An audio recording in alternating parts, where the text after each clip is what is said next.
Buenas noches, Presi. Te voy a hacer Hola, Gabriela, ¿qué tal? unas preguntas. Claro que sí. ¿Cómo te diste cuenta de que te gusta la tecnología? Bueno, a mí me empezó gustando la tecnología más o menos desde que estaba en el colegio, un poquito, ¿no? O sea, ya empecé a despertar en ello, pero más que la tecnología, me gustaba matemáticas.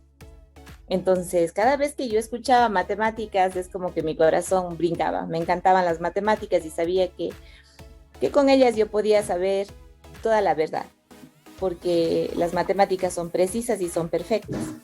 Entonces me llamaba bastante la atención esa asignatura y cuando yo entré en la universidad realmente empecé a conjugar las matemáticas con las ciencias de la computación y con la informática y me di cuenta que habían cosas muy lindas que hacer en esa área, ¿no?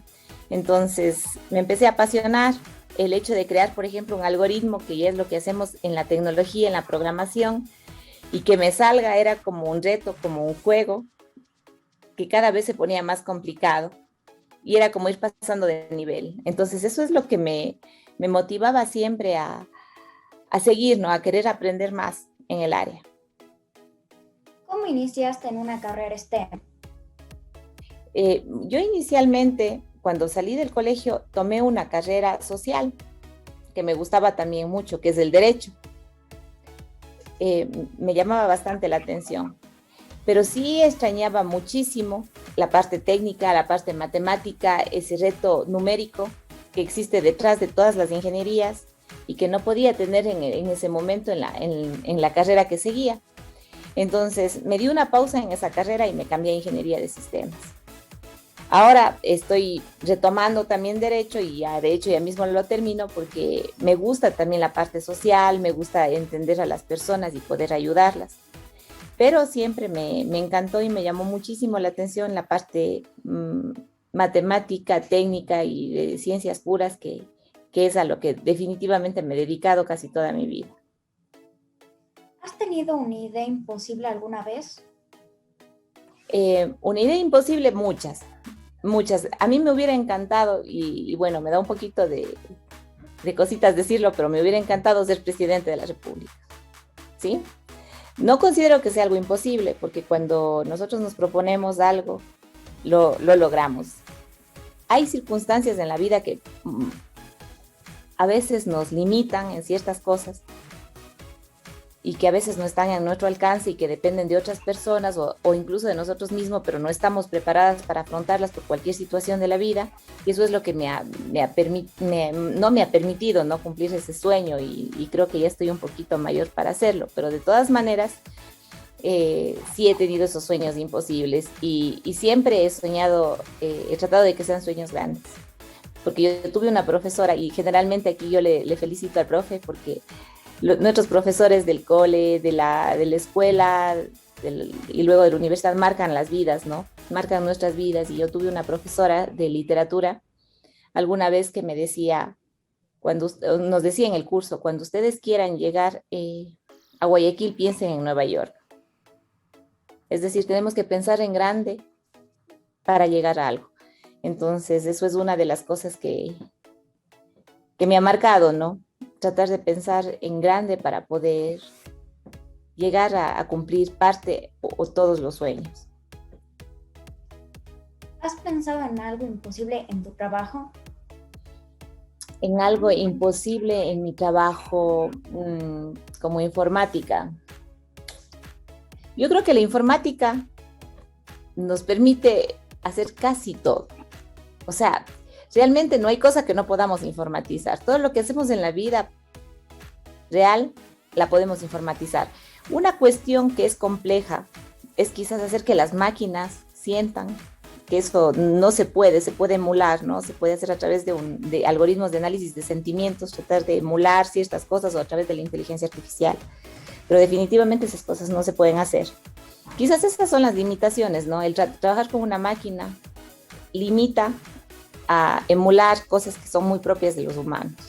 Y por eso nosotros somos tan necesarios, ¿no? Y es difícil que nos desplace. Gracias, demos paso a la siguiente persona. Ya. Eh, Yo tengo 9 años. ¿Qué hacías tú cuando tenías mi edad? Cuando yo tenía tu edad, bueno, primero jugaba con mi hermana que acababa de nacer. Y hacía todo lo que hacen los niños, ¿no? Jugar con los amigos, con los primos. Luego, bueno, a tu edad era, creo que bastante, como decimos en Cuenca, matona, ¿no? Estudiaba bastante. Entonces siempre trataba de estar haciendo cosas de la escuela. Era un poco negociante, me gustaba vender algunas cosas y todo lo que podía, de todo lo que podía, trataba de hacer negocio, que no sé si esté bien o esté mal, pero bueno, eso es lo que hacía a los 9 años, y a los 10 y a los 11, y de hecho hasta ahora, eso es lo que normalmente hacía. Ya. Cuando eras chiquita, ¿qué querías ser de grande? Cuando era chiquita, bueno, varias cosas, porque uno va cambiando, ¿no? Va cambiando, depende de los profesores, depende de las situaciones, depende de lo que uno se va involucrando y también depende mucho de los amigos con quien uno se lleve. Entonces, ese tipo de cosas nosotros tenemos que tener cuidado, porque yo creo que nuestra vida va avanzando y nosotros vamos tratando de imitar a quienes queremos, con quienes nos juntamos. Entonces, por eso es bueno elegir bien los amigos, es bueno elegir bien las actividades que hacemos, evitar a toda costa hacer cosas que estén mal porque nos acostumbramos a hacerlas y eso no es correcto porque van a dañar nuestra vida. Entonces, yo pienso que es importante centrarnos y plantearnos objetivos. Y esos objetivos, o sea, es como una meta, ¿no? En la vida tenemos una meta, pero nunca podemos irnos escapando, ¿no? De allí, sino siempre tratar de alcanzarla y hacer todo lo que esté a nuestro alcance. Entonces, quizás eso es lo que podría decir, ¿no? Muchas gracias. Pasemos a la siguiente persona. Bueno, hola Prisi, ¿cómo estás? Hola Camila, ¿qué tal? Qué gusto. Bueno, te voy a hacer 2 preguntas. La primera, ¿qué ha sido lo más complicado al ejercer esta carrera? Yo hice una cosa muy complicada en la vida y fue en el año 2014.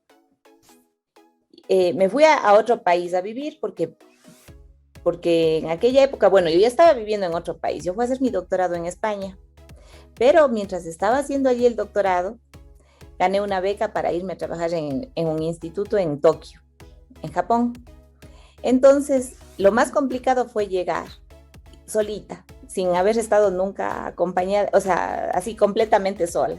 Siempre estaba con alguien a mi lado, pero aquella vez salí sola a un país donde no hablaban mi idioma, donde no podía leer lo que estaba escrito porque es otro tipo de escritura, y a tratar de vivir, y me di cuenta que vivir en un país así diferente es como volver a nacer, porque empiezas a moverte por ti misma, empiezas a aprender a hablar en el lenguaje. A pesar de que no estuve mucho tiempo, estuve apenas 4 meses, algo iba aprendiendo, pero casi nada de lenguaje, más me comunicaba en inglés, pero creo que ese fue uno de los mayores desafíos de mi vida, más que nada porque estuve solita. Bueno, muchísimas gracias. Ahora, ¿nos podrías contar la anécdota más difícil que hayas vivido en el ejercicio de tu carrera? Bueno, sí recuerdo una anécdota, ya justo cuando estaba, me acuerdo que configurando un servidor. Yo vendía computadoras y hacía este tipo de programas y estas cosas. Y un día vendí un servidor muy caro, era bastante caro porque yo estaba todavía, creo que terminando recién universidad, o sea, no tenía mucho dinero en aquella época y compré un servidor endeudándome un montón de plata y ese servidor no se pudo instalar fácilmente. Entonces, creo que una de las cosas más difíciles fue configurar eso con la presión de que no me iban a comprar finalmente el servidor y no lo podía devolver y me iba a quedar con un servidor de miles de dólares en mi mano. Entonces sufrí full. Esa vez fue una de las cosas más difíciles que creo que he hecho en mi carrera, esa y participar en el concurso de oposición y méritos en la universidad para ganar la plaza fija. Son 2 cosas difíciles que las he hecho para mí. Bueno, Prisi, muchísimas gracias. Ahora sí le damos paso a la siguiente persona. Hola Priscila, ¿cómo estás? Hola Emi, qué gusto conocerte. Igualmente. le quería preguntar unas preguntas. ¿Cuál ha sido su mayor logro cuál ha sido tu mayor logro en tu carrera? El mayor logro de mi carrera quizás fue el PhD, ser doctora. Creo que eso fue lo más significativo que he hecho, más que nada por el tiempo que me tomó, el esfuerzo, el aguante, las malas noches y todo. Creo que eso, y como había dicho antes, también el concurso de oposición y méritos, porque hasta ahora estoy traumatizada con eso y ya han pasado 12 años.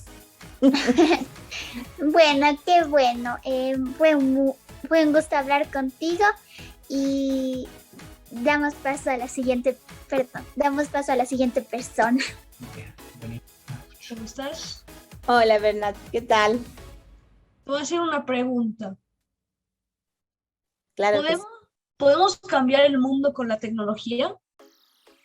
Sí, de hecho el mundo ha cambiado con la tecnología ya. Si nos ponemos a pensar en todos los cambios que han existido en los últimos años, nosotros vamos a ver que, por ejemplo, ahora en la pandemia, cuando hubo, por ejemplo, una pandemia anterior, quizás los niños ya no podían estudiar, quizás tenían que quedarse en la casa, esperando que pase.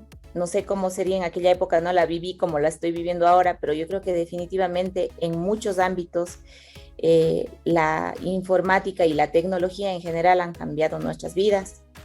Por ejemplo, el hecho de que nosotros ahora tengamos las redes sociales y hasta para conocer a un chico o una chica, muchas veces lo hagamos por internet, ha cambiado las vidas, ha tocado las vidas de muchos. Y tanto es así que incluso han existido ahora leyes que hacen, o sea, existen leyes que hacen y regulan el tema de la informática para que no sea peligrosa, para que se eviten crímenes, porque ahora los crímenes también no solamente son con un cuchillo o con un delito físico de por medio, sino también ahora hay los delitos informáticos y todo. Entonces, creo que la informática, al ser transversal a todas las disciplinas, quiere decir que está metido en todo, ¿no? Si te vas a un médico, quizás utilice un ecógrafo que esté conectado a una computadora. Si te vas a un abogado, va a utilizar la computadora para hacer su trabajo. Si te vas a donde un arquitecto, va a utilizar AutoCAD para hacer sus diseños. Entonces, cada carrera ha ido cambiando, ha ido evolucionando gracias a los avances tecnológicos. ¿Nos ha salvado la tecnología en esta época de virus? Sí, nos ha salvado, pero tiene las dos caras. Siempre la tecnología tiene dos caras, la buena y la mala. La buena es que quizás no nos ha permitido, no nos ha alejado de gente. O sea, ahora mismo estoy yo con ustedes, les estoy conociendo y para mí es un placer, ¿no? Pero también nos separa a veces como familia. A veces yo he visto que estamos entre hermanos, calladitos, y cada uno en su teléfono, y eso va creando brechas sentimentales, psicológicas. Entonces yo creo que todo, no solamente la tecnología, sino todo tiene sus dos lados dependiendo cómo lo utilicemos. Y si tú crees que la tecnología pueda mejorar el mundo, ¿afectaría al medio ambiente? Creo que tenemos que tener conciencia en la tecnología también, porque por ejemplo, si nosotros tenemos un teléfono que nos sirva para conectarnos, pero queremos estar cambiando cada vez de teléfono y dejando al lado, digamos que basura, entre comillas, tecnológica, sí va a haber un impacto medioambiental. Entonces nosotros tenemos que tener esos dos lados, ¿no? Claro que nos gusta tener siempre lo último de lo último, pero sí tenemos que tener conciencia con el medio ambiente.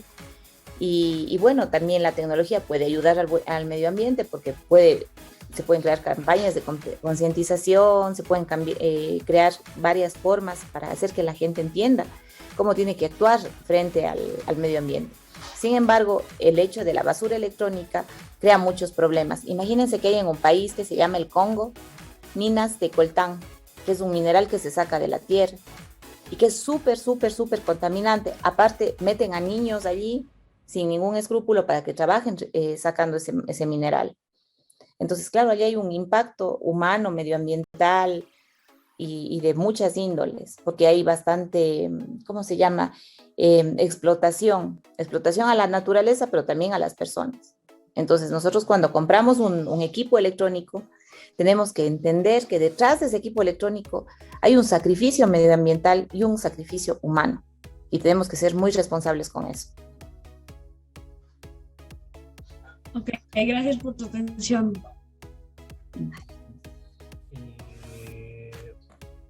Hola, Ana Clara, ¿qué tal? Hola, Prisi. Hola, ¿qué tal? ¿Estás bien? Sí, ¿y usted? También, muy bien, gracias. Qué bueno. La primera pregunta. ¿Ha sido difícil ser una mujer estudiando una carrera STEAM? Sí, es difícil, pero creo que también para un hombre puede llegar a ser difícil, ¿no? O sea, tanto para el hombre como para la mujer, una carrera STEAM es un reto. Si hay esa, digamos que hay preferencias entre hombres y mujeres, pues yo creo que si tú eres buena y tratas de ser la mejor, esas preferencias se van disolviendo, ¿no? De pronto, históricamente nosotros hemos tenido un poco más de dificultades porque siempre las mujeres hemos estado encargadas de más tareas del hogar, cuidando a los niños y así. Pero ahora sí ha cambiado y tenemos que aprovechar esos espacios y aprovechar las puertas que se nos abren para mejorar, ¿no? Para, más que nada, más que para mejorar, porque siempre hemos sido mejores, sino para dar a conocer nuestros talentos. ¿Tiene alguna desventaja ser mujer en el ejercicio de la ingeniería? Depende con quién trabajes. Si trabajas con personas muy educadas y que sean muy conscientes, no tiene desventaja. Pero si trabajas con personas que piensan todavía como nuestros antepasados, sí hay muchas desventajas. Y tanto es el caso que alguna vez yo entré a abrir una computadora con un destornillador y me dijeron, no, así, estas fueron las palabras, no, mijita, vos no abras. Quiero que venga un técnico. Y yo dije, oiga, yo soy el técnico, pero bueno, yo era todavía bien jovencita. Y sí pasan esas cosas, pero tienes que pensar que cuando pasan esas cosas, no es el problema la mujer, el problema es con quién te estás relacionando, porque muchas veces hasta las mismas mujeres, nosotros mismos no nos damos una mano. Entonces yo creo que es un problema de la persona, sin importar el sexo, sino más bien su instrucción, su preparación, sus experiencias, su crianza y cosas que a veces no están ni siquiera al alcance de esas mismas personas. Entonces hay que ser tolerantes. Gracias. Pasamos con la siguiente. Hola, Prisi, ¿cómo estás? Hola, Amalia, ¿qué tal? Muy bien, gracias. Te quería hacer una pregunta que es, si tuvieras un superpoder, ¿cuál fuera y para qué lo usarías? Si tuviera un superpoder, sería quizás viajar en el tiempo. ¿Para qué? Para no cometer errores que a veces van marcando la vida. Yo creo que ese sería el superpoder elegido, viajar en el tiempo al pasado y de ahí volver al futuro y así. Eso escogería. Gracias. La segunda pregunta sería, ¿qué le dirías a una niña que quiere estudiar una materia STEAM? Yo le diría que estudie porque está yendo a hacer la mejor elección de su vida, porque es muy bonito. A un niño también, a las niñas y a los niños les dijera que las carreras de STEAM son un reto, que cuando hay algo difícil es porque vale la pena, porque lo fácil lo hace cualquiera, y cuando busquen algo difícil o alguien que haya hecho algo difícil, va a haber menos gente que lo haya hecho. Entonces, diría, dale duro, con fuerza y sé la mejor. Mi papi me decía algo y es creo que una de las mejores enseñanzas también que he recibido, ¿no? Y es, si tú quieres ser dentista, sé la mejor dentista del mundo. Si quieres ser ingeniera, sé la mejor ingeniera del mundo. O sea, siempre tenemos que buscar, sea lo que sea, no solo en carreras de STEAM, ser destacadas. Ahora, las carreras de STEAM son súper chéveres y nos permiten llegar muy alto porque no todo el mundo lo hace. Entonces, hacer algo que no todo el mundo lo hace es más interesante. Bueno, muchas gracias, Prisi. Espero que estés muy bien. Y, o sea, lo que tú le dirías, por ejemplo, a un niño y a una niña, que no se limite. Que no se limite, que Todas las limitaciones están aquí. Todas las limitaciones están en nuestra cabeza. Nosotros somos los únicos que decimos que no se puede. Porque hay gente que hay cosas súper grandes. ¿Perdón? Tú le dirías, haz todo en grande o nada. Exacto. Exacto. Y que te guste y te apasione. O sea, busca pasión en todo lo que hagas. No siempre uno hace lo que le gusta. Pero siempre cuando uno haga algo tiene que tratar de hacerlo así, no le encante, tiene que tratar de hacerlo bien. Pero si se puede escoger, haz lo que te apasione. Y hazlo bien, siempre bien. Porque hacerlo a medias cualquiera puede. Hacerlo mal todo el mundo puede hacerlo, ¿no? Pero hacerlo bien pocos. Bueno, muchas gracias, Prisi. Eso sería todo.